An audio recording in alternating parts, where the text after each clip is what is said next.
kita ke materi, siapa yang tahu contoh dari benda?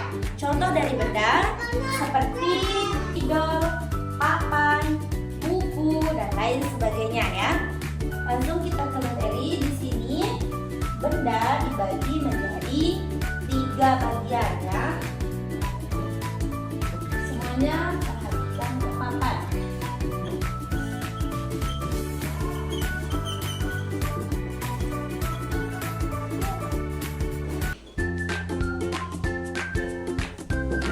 Yang pertama ada benda padat. Yang pertama, benda itu dibagi menjadi 3. Yang pertama ada benda padat. Nah, di mana benda padat di sini dia itu mempunyai bentuk dan volume yang tetap ya. Benda padat memiliki volume atau bentuk yang tetap, tidak berubah. Contohnya seperti pensil yang pernah kita sebutkan tadi kan, seperti pensil, gelas, spidol ya, dan lain sebagainya. Nah, contoh dari benda padat itu seperti contohnya buku. Ketika kita memasukkan buku, seperti contohnya buku yang kita taruh atau yang kita masukkan ke dalam lemari, dia wujudnya itu akan tetap tidak berubah ya.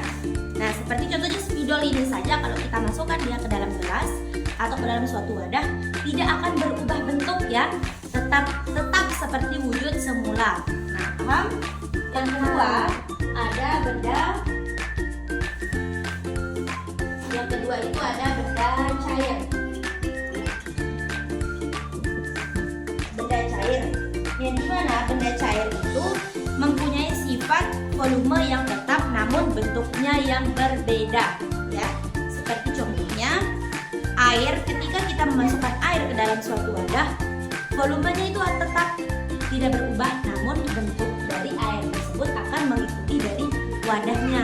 Contohnya kita masukkan air ke dalam gelas akan mengikuti bentuk dari gelas, dan ketika kita memasukkan air ke dalam panci, bentuknya akan mengikuti wadah tersebut ya. Nah, benda cair juga mempunyai sifat yang dapat mengalir seperti air yang mengalir dari dataran tinggi ke dataran rendah. Kalau dari dataran rendah ke dataran tinggi tidak dapat mengalir airnya ya. Oke. Dan yang ketiga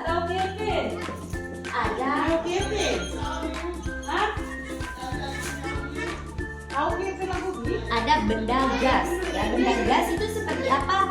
Seperti kentut ya, benar, seperti udara. Nah, yang ketiga ada benda gas. Seperti penjelasan di sini. Nah, di mana benda padat dan benda cair itu masih bisa kita pegang. Sementara benda gas itu hanya dapat kita rasakan, tidak bisa kita pegang. Nah, contohnya benda gas itu udara yang kita hirup setiap hari. Udara yang kita hirup setiap hari itu tidak berwarna atau tidak berbau ya. Kita tidak bisa melihat, tapi namun kita bisa merasakan gitu ya. Contohnya udara. Nah, lanjut, udara kita dapat menghirup setiap hari, tetapi udara itu tidak berwarna dan tidak berbau ya. Nah, beda halnya dengan gas. Gas di sini memiliki warna dan bau, seperti contohnya gas belerang ya, dan lain sebagainya. Nah, sifat benda gas adalah mempunyai bentuk dan volume yang selalu berubah-ubah tergantung tempat dan wadahnya. Contohnya kita meniup balon. Gas itu akan berubah menjadi seperti balon yang kita lihat yang bergelembung ya. Nah, terus atau plastik. Udara yang ditiup ke dalam plastik akan berbentuk seperti plastik. Udara yang diisikan ke ban sepeda akan berbentuk seperti ban sepeda. Nah, itu penjelasan dari benda ya. Dan sekarang kita ke yang kedua, perubahan sifat benda.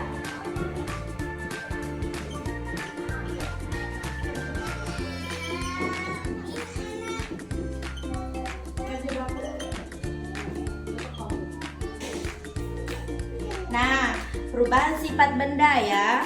Benda dapat mengalami perubahan apabila dia dibakar, dipanaskan, dan dibiarkan di dalam udara yang terbuka, ya. Contohnya di luar ruangan.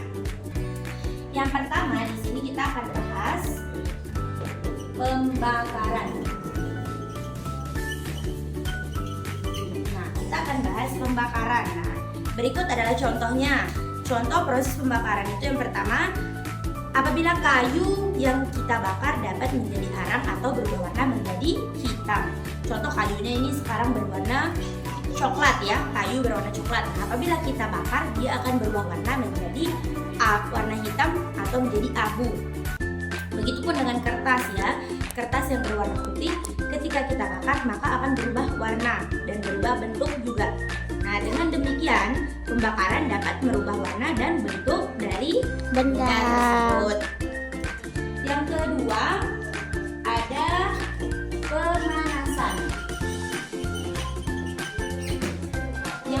ada pemanasan. Berikut adalah contoh perubahan sifat benda akibat proses pemanasan. Contohnya lilin yang berbentuk padat ketika dinyalakan akan sedikit demi sedikit meleleh ya. Itu contoh dari pemanasan. Nah, perubahan tersebut terjadi pada lilin yang dipanaskan dengan cara dinyalakan maka akan meleleh. Terjadi perubahan wujud lilin dari bentuk padat ke cair. Yang kedua air yang kita panaskan ya, yang kita panaskan di atas kompor akan mengeluarkan uap-uap air ya. Pernah kan lihat mungkin ibunya ketika merebus air gitu kan, ditutup pancinya itu ada uap-uap airnya di sana kan. Nah, itu terjadi perubahan wujud dari cair menjadi gas atau berupa uap-uap air. Atau berdasarkan contoh di atas, nah dapat kita ambil kesimpulan bahwa pemanasan dapat mengubah benda dari wujud padat ke cair. Perubahan benda dari wujud padat ke cair disebut meleleh. Dan yang kedua, pemanasan dapat mengubah benda dari wujud cair ke gas.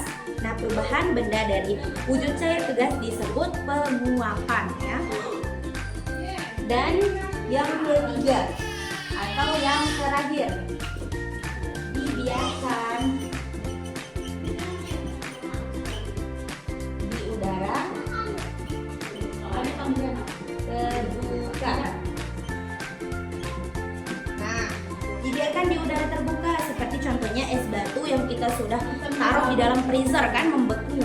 Ketika kita mengeluarkan dia di ruangan yang terbuka, maka dia akan berubah menjadi air atau berubah menjadi cair. Dan seperti contoh kedua, besi, ketika besi itu kita diamkan dia di ruangan terbuka atau di alam yang terbuka, maka ketika dia kena air, kena hujan, kena matahari, pasti dia akan berubah berkarat ya. Begitupun dengan buah, ketika kita membiarkan buah berada di luar ruangan atau tidak kita simpan dalam suhu yang dingin, pasti buah itu akan berubah menjadi busuk. Contohnya apel, jeruk, dan lain sebagainya. Nah, di sini contoh terakhir, kapur barus yang semula padat dapat mengecil ketika diletakkan di lemari baju. Tahu kapur barus kan? Kapur barus. Nah, kapur barus yang semula padat berubah menjadi gas. Nah, lama-kelamaan kapur barus dapat habis. Peristiwa perubahan benda dari wujud padat ke gas disebut penyublim. Ingat ya, ketika kita menaruh kapur barus ke dalam lemari, kapur barus itu akan berubah dari bentuk semula ya, mungkin dari bentuk yang besar akan berubah lama-lama menjadi kecil. Itu termasuk dari menyublim atau bisa kita sebut penyublim ya, penyubliman. Oke. Nah, benda yang dibiarkan di udara terbuka dapat mengalami perubahan bentuk, warna, dan wujud. Kesimpulan dari penjelasan yang ini. Sekian penjelasan dari saya untuk benda dan sifat-sifat benda. Wassalamualaikum warahmatullahi wabarakatuh.